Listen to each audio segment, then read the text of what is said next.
Happy Father's Day. Today on the Worship Anywhere broadcast, we're going to talk about dads, about love, about busyness, and how it can get in the way of some of the most important opportunities that come up in your home and in your family. Thanks for joining us for a very special Worship Anywhere.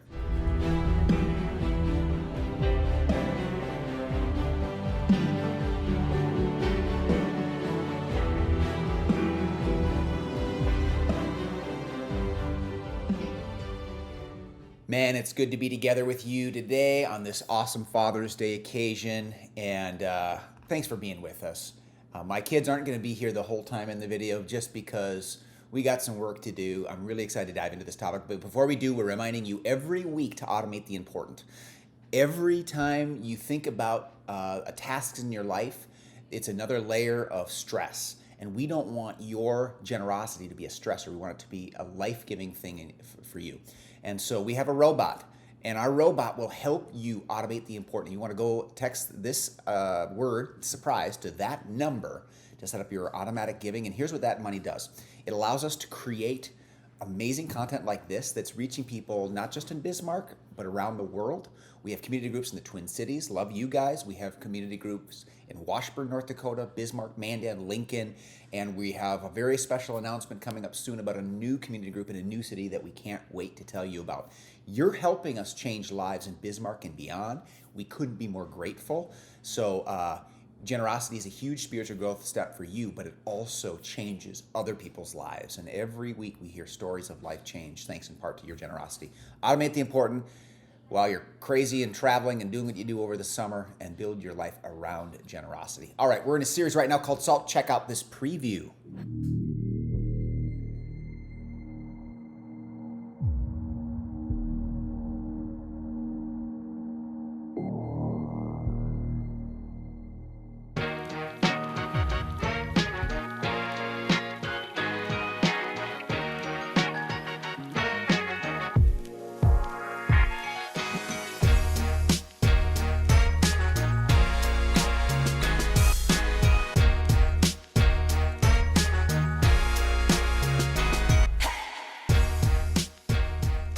This summer, we've been talking about how to be the salt of the earth, as Jesus said.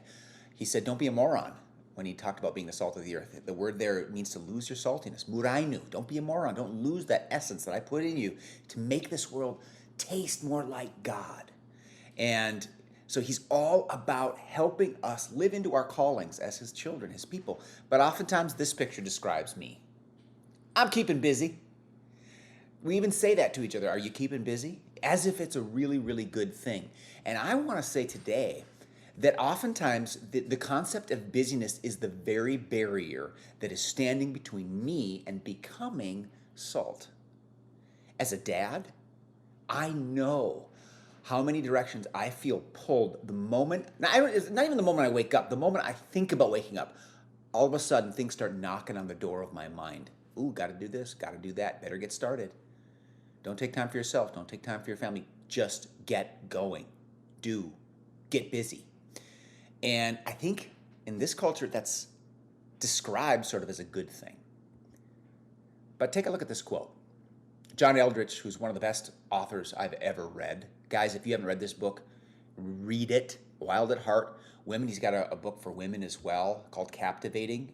Just fantastic stuff. Listen to this quote. Deep in his heart, every man longs for a battle to fight, an adventure to live, and a beauty to rescue. This is not politically correct anymore. This used to just be, yeah, of course. I mean, every movie that would come out, you got the hero who thinks this way, and men like those movies, like 300 and Braveheart, and movies in which there's a battle to win that's epic. The Lord of the Rings, Star Wars. Men love that stuff because we think that we were wired that way. And in the end, the hero gets the princess or the queen or the girl. There's something about that they make movies like that, or they used to at least, for a reason. It comes from deep inside of us. But if you're too busy for that, then you are not sensing that urge or attacking that urge to fight the right battle, to pursue the adventure that God has for your life, the reason you exist, and to win the beauty that God has put in this world for you to love and care for. If you're too busy, you may be too busy for those things which are ultimately the things that God put in your soul to do on this planet. Another quote from Eldridge. Listen to this. Every boy, in his journey to become a man, takes an arrow in the center of his heart in the place of his strength. Because this wound is rarely discussed and even more rarely healed, every man carries a wound. Every man carries a wound, and the wound is nearly always given by his father. And I had a great dad, and I'm trying to be a great dad to my son. But here's the reality that any human male, any human being has to contend with. Even good men fail. Think of the greatest heroes we have, like in American history. JFK had serious moral failings in his personal life. Martin Luther King, serious moral failings in his personal life. You talk about, there's criticism now more than ever about the founding fathers and their owning slaves. And I mean, we don't have the perfect hero. Read the Bible. There's no perfect hero in the Bible either. King David had massive moral failings. King Solomon, Jesus' disciples. The story over and over shows people, even great people, but they miss opportunities to step into the moment and speak and act for God. And sometimes when we miss those opportunities, we leave a wound in the people that we are created to care for. Our spouse, our child, someone that we work with. But the people that God put in proximity to us, we sometimes miss the opportunities that are right there in front of us to love them well, and instead we leave a scar. And so every man, he says, carries around a scar.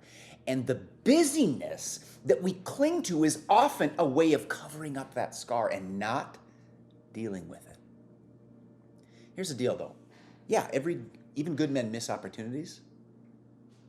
But God doesn't want us to wallow in that. He wants us to get ready for the next one. So you're not listening to a presentation today that's going to make you feel sad. This is meant to make you say, I get a chance in Jesus, who died for my sins, who died for my past, who died for my record, who died for my wounds. I get a chance to start fresh today, and I get to get ready for the next opportunity. Even if I've missed opportunities in my life, maybe I haven't been there for whole seasons of life. Maybe it wasn't just a moment I missed an opportunity. Maybe it was a season. Maybe it was a decade. Maybe it was a whole generation in which I wasn't there for my son or my friend or my spouse. You get to start fresh today because you are claimed by Jesus and your past no longer defines you. How about that? So let's get ready for the next one. I want to show you a story right now that comes from the Luke chapter 15, the parable of the prodigal son, the story that led me and my wife to decide to start Surprise Church. This story changed our lives and it changed our view of the church, and we decided to start Surprise because of this story. And it's a story about fatherhood. Jesus is talking to people who don't think he should hang out with outcasts, who are mocking him, religious leaders who are mocking him for hanging out with outcasts. And so he tells this story while everybody listens. And it's a story about a son who comes to his dad and wishes his dad for dead. He says, Dad, I want your inheritance now. I want half of what I would get when you die now. In other words, I would rather have your money than you. I want to live as if you're dead. And I just want your stuff. So he takes his dad's money, wastes it on wild living in a far-off land, and then runs out. And he's feeding pigs, which for a Jewish boy is kind of not kosher. And it's all he has, and he's jealous of what the pigs get to eat. And that's sort of a hitting bottom moment. And sometimes God has to let you and I hit bottom. I talk to a lot of people who struggle with addiction. I think all of us struggle with some kind of addiction. But oftentimes there's a layer of BS that they're not willing to be honest about, and that they kind of put out this false, everything's great, I'm doing great. And I just know there's more going on. Until they hit bottom, though, they're going to keep playing the game. The BS game. I'm fine. I can handle this. I can do it. But when they hit bottom, when their shame is in full view, when they lose their job, when they lose their family, when they lose their freedom, now they might have to cope with something that they otherwise just were too busy to deal with. This kid hits bottom. He finds himself penniless, feeding pigs, jealous of what they're eating. And then it says he came to his senses. It says, when the prodigal son came to his senses, he said, how many of my father's hired hands have food to spare? And here I am starving to death. I will set out and go back to my father and say to him, Father, I have sinned against heaven and against you. I am no longer worthy to be called your son. Which tells you that he defined his worthiness on his performance, which we men do all the time. I'm no longer worthy to be called your son. Make me like one of your hired hands. So he got up and went to his father. I think you and I do that to God all the time. I'm not worthy to be called your son. So let me tell you what, I'm going to perform really well. I'm going to try to look really good and do really good. And maybe, just maybe, I'll get God's love or someone else's love. I'll just try to control my reality by performing or appearing good enough. I'm no longer worthy. I'm not worthy to be loved as a son. As if being a son is something you have to earn. As if being loved is something you need to earn. Just let me be a hired hand. Let me be an employee instead of a son.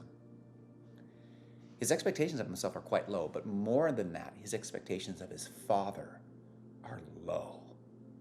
He doesn't think his dad will even be willing to be his dad anymore. He thinks his dad will maybe be a boss who only gives him money in exchange for labor.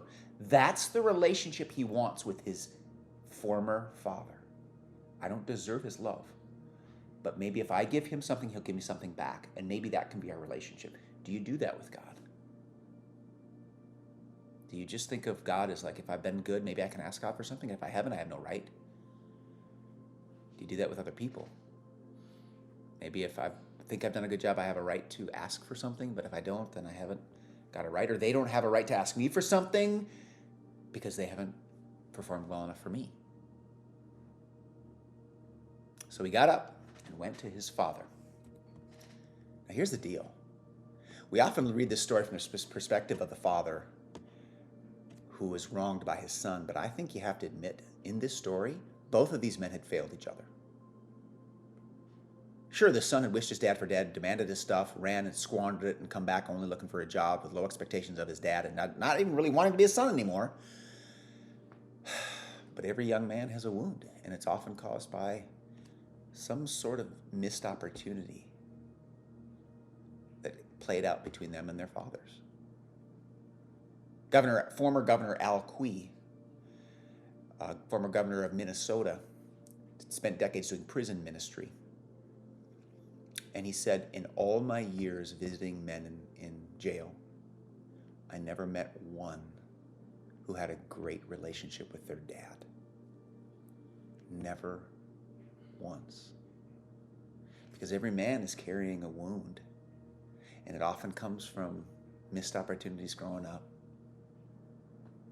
Somehow his dad probably gave him the impression that his value in the family was what he could accomplish for the family, not being a son in the family.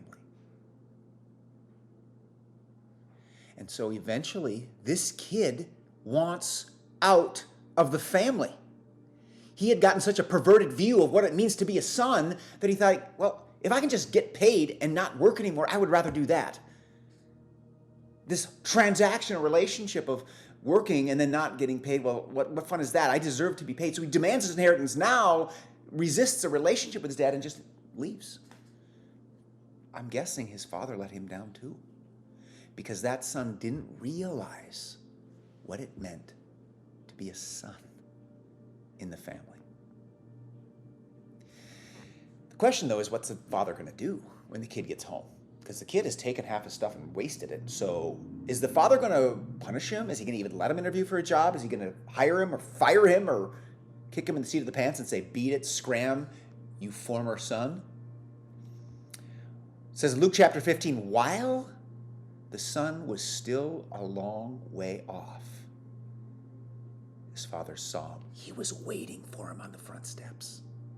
His father saw him and was filled with compassion for him. He ran to his son, threw his arms around him, and kissed him.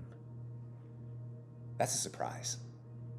And he ends up throwing him a surprise party, which became the name of our church from this story of a young man coming home with low expectations of his father, and the father blowing the doors off his expectation and throwing him an intergenerational surprise party. And we realize that's not just what good people are supposed to do. It's not just what good fathers are supposed to do. That's how a good church is supposed to operate, as a surprise party for people who are lost and looking with low expectations. Both of these men, as John Eldredge said, we have a battle to fight. Both of these men had a big battle to fight in the story. Check it out. The lost son came home. He had to swallow his pride, and that's a battle. He had to admit that he was at the bottom. He had to admit that, dude, I got nothing. I'm coming home looking for a job. I got nothing to offer. I've got nothing but failure behind me. I'm feeding pigs, hungry. I wasted everything. He had to swallow his pride and come home. And believe you me, that would be a pride-swallowing moment. Most men struggle to swallow their pride and admit that they're wrong. Also, they had to admit failure. He had to say, look, I couldn't do it. I failed. One of the things that I absolutely love about my dad came from a fairly tough line of Norwegians. And we Norwegians can be a little stubborn. But my dad could always say he was sorry. Didn't always handle maybe it right in the first place, like nobody does, but after he would think about it and say, you know what, I didn't handle that right, and I'm sorry. And you know how many kids grow up without a dad who can't say I'm sorry? Who just can't swallow their pride and think back, how did I do and how can I do better? The lost son just coming home to apologize, that's a pride-swallowing, failure-admitting act of humility, and that's a battle that he had to fight and win. But the father had an even bigger battle. He had to swallow his pride because he could have held this over his son till the day he died. He could have held his son's wrongdoing over his son. The other battle he had to fight was every day he stood on the porch, evidently waiting for his son to come home. He could have done a lot of other things. The father could have been busy with a lot of other things. But he had to fight the battle inside to say, I'm not going to be too busy. When my son comes home, I think it's just a matter of time. I'm going to be ready. And then when his son did come home, he had one more battle to fight. What do I do? Because he could have stood there and waited like a judge or a king on a throne to see if his son groveled properly. But he had to swallow his own pride and run, something that a landowner would never do at this time in history. You would send a messenger. But this father sent himself and ran. Shamed himself by running because he had to pull his toga up and he exposes himself. And he runs, hugs, kisses, and forgives his son. So, the father had a battle to fight too. What's your battle? What battle are you fighting right now? And a little hint, it's not against a person. Even if a person is in the front of your mind when you think about that question, the battle you're fighting, like the father and like the son, is a battle going on with yourself. Even if it's how to deal with a certain person, the battle is inside of you. The Bible says our battle is not against flesh and blood. It's not about people. It's against the powers of darkness in this world and inside of us. Your battle is in you. Here's the next chapter of the father's battle. Look at this. There's another kid in the family. The older brother became angry and refused to go in. They're having a big party, the surprise party. They're doing the YMCA, the chicken dance, the Macarena, the electric slide. They're doing all the things. There's a wet bar. There's a buffet line. It's awesome. It's amazing. Strobe lights, disco ball, the whole 9 yards. They killed the fat cow, which back then really was cool, I guess. I don't know. I haven't killed a fat cow for anybody, but you get the idea. But the older brother became angry and refused to go in, so his father went out and pleaded with him. Now that the dad's begging his other son to come in and be a son. But he answered his father, look, all these years I have been slaving for you. He calls himself a slave, not a son. And never disobeyed your orders like a captain or a general in the military. Your orders. Yet you never gave me a young goat that I might celebrate with my friends. But when this son of yours, not my brother, your son, has squandered your property with prostitutes comes home, you kill the fat cow for him? How does that work?" The father's heart probably sank into his stomach when he realized that both his sons had the same problem. The younger son just thought he was a bad slave, didn't deserve anything but maybe a job. The older son just thought he was a good slave and deserved extra and more. Neither recognized that they were a part of the family, loved apart from their performance. Both of them had a wound, and I'm sure the father felt guilty for his part in creating that wound that valued them about what they do more than who they are.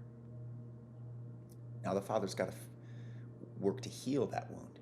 Verse 31, my son, the father said, you are always with me and everything I have is yours.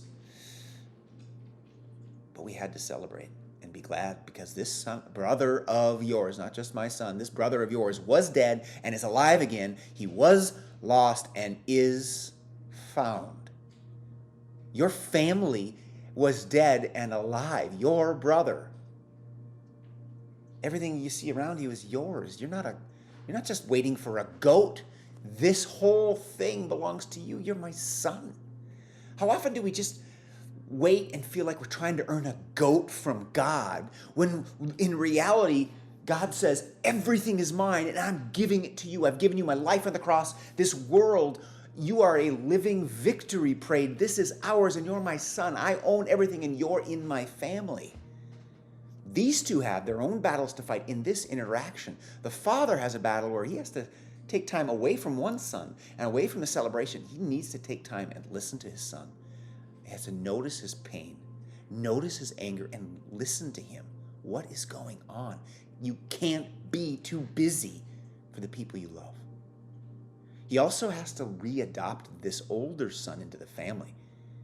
Instead of just playing into his fetish about work, that meaning who I am, he has to say, no, your work is not who you are. You're my son. And he has to recast a vision for what it means to be in the family. You as a parent, you as a man of God, you as a person are going to have to do that in your own heart and in your family and your household a lot. What is this whole thing all about? What are we really trying to do here? Some families have mission statements or goal lists.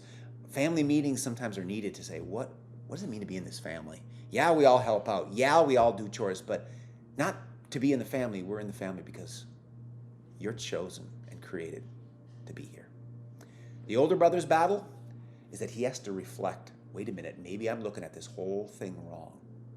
He has to forfeit, and the story doesn't say if he actually did this, he has to forfeit his superiority because he thinks he performed better. He has started to build an identity on superiority in the family rather than just being a member of the family. And he has to decide whether he's going to welcome his brother home rather than hold his performance over his brother's bad performance and try to maintain some sense of authority or power over him. So the story ends without resolution. We don't know what's going to happen to this older brother. We don't know what's going to happen the next day, the next month, and how the father's going to bring this family together. It also ends with a hole because there's no good older brother in the story.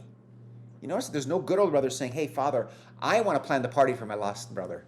I want to go and look for him. I want to bring him home. I want to give everything, even my life, to bring him back, until you realize that the good older brother in this story is the storyteller. Jesus Christ tells a story with a donut hole in the middle of it and then steps into the story as the good older brother who asked his father to send him into the world to save his lost brothers and sisters in this world and gives his life to win us back to the great surprise party in the family of God. We realize that Jesus plays the part of the good older brother in all of our lives. And when we started Surprise, we were fascinated by the question, what would a church full of good older brothers look like? What's starting to happen, starting to become a reality in ways that just blow our mind. Here's just a few pictures. Up in the middle there is me. I had a Cap and Kindness event, so I decided to go to my men's group on Tuesday mornings in costume, tights and all. Great group of men that just cheer each other on. Upper left, There's Mayor Mike Schmitz, mayor-elect, celebrating with his community group, couples group, a victory in the election primary, and the people that just have learned to do life together as the family of God. On the bottom there is a picture of our teenagers who are learning how to be good older brothers and sisters. How do I find lost people and welcome them home? On July 4th, we're going to the July 4th parade, and we're going to be welcoming thousands of people. We're going to be smiling, dancing, greeting, and handing out invitations to thousands of people to say, there's a place for you in this family. I hope you can join them. Text this number to jump on that parade team. We'd love to have you. We're planning a summer grill adventure where we're trying to tell people how, and if you go to that webpage, you're going to learn how to plan a grill adventure in your neighborhood to win the battle against isolation that kicks in, where people just stay separate. But here's the deal. In all these things, busyness gets in the way. Busyness is a way to hide your wound and shirk your calling. And men, I want to talk directly to you on this. Do not be too busy for the battle that God has for you to fight, the adventure he has for you to enjoy, and the beauty he has put in your life to win. And those battles are ongoing battles within yourself. As far as that wound goes, I want to challenge you in a new way today to trust Jesus with it. Talk to other men about it. Open yourself up to those relationships. Get in a community group. Don't be in isolation with your wounds. Let God heal them. Because here's the deal. In Isaiah chapter 53, God promised to make this promise true about Jesus. By his wounds, you were healed. So this Father's Day, claim that. Whatever wound you're carrying around, don't let that wound dictate your future. Don't let busyness make you cover that wound and shirk your calling. Instead, open yourself up to God and the people of God, because by his wounds, the wounds of a loving Heavenly Father who would send his Son into the world to win back lost children, by that wound you're healed. Happy Father's Day. God bless you guys. We'll see you soon.